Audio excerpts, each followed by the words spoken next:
dimaksudkan agar hasil dari suatu kritik benar-benar merupakan penilaian.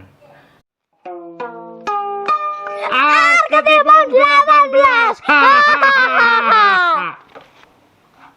Selamat berjumpa kembali di channel Arketipum 18. Pembahasan kita kali ini mengenai kriteria yang menjadi patokan. Nah, ini kita harus melihat kriteria patokan mengenai kritik sastra. Nah, ini kita melihat kriterianya seperti apa ketika menggunakan kritik sastra ini sebagai analisisnya.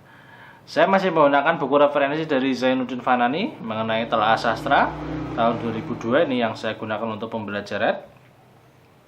Di sini dijelaskan adanya kriteria yang dijadikan patokan dalam penilaian sastra, dimaksudkan agar hasil dari suatu kritik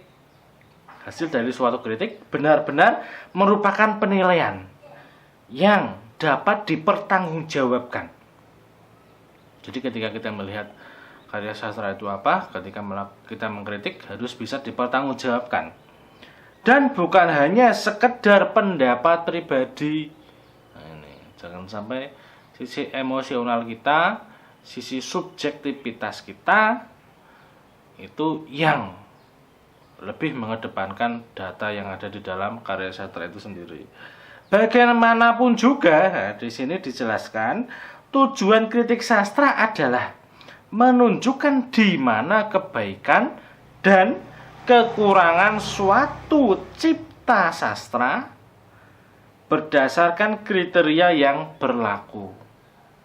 Nah, ini kita menunjukkan posisi positifnya, ini keunggulannya seperti apa dan kekurangannya seperti apa.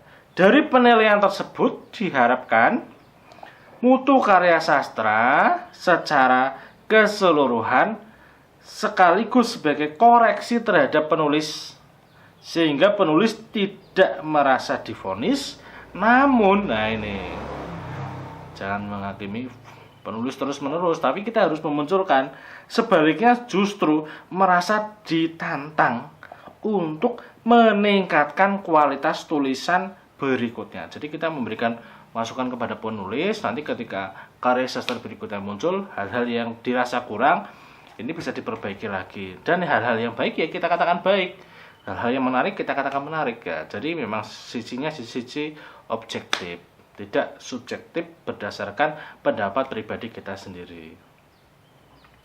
Kemudian untuk dapat membuat satu kritik yang baik, tentu saja diperlukan tidak saja pengetahuan tentang teori sastra, melainkan yang tak kalah pentingnya adalah pengalaman dalam menganalisis.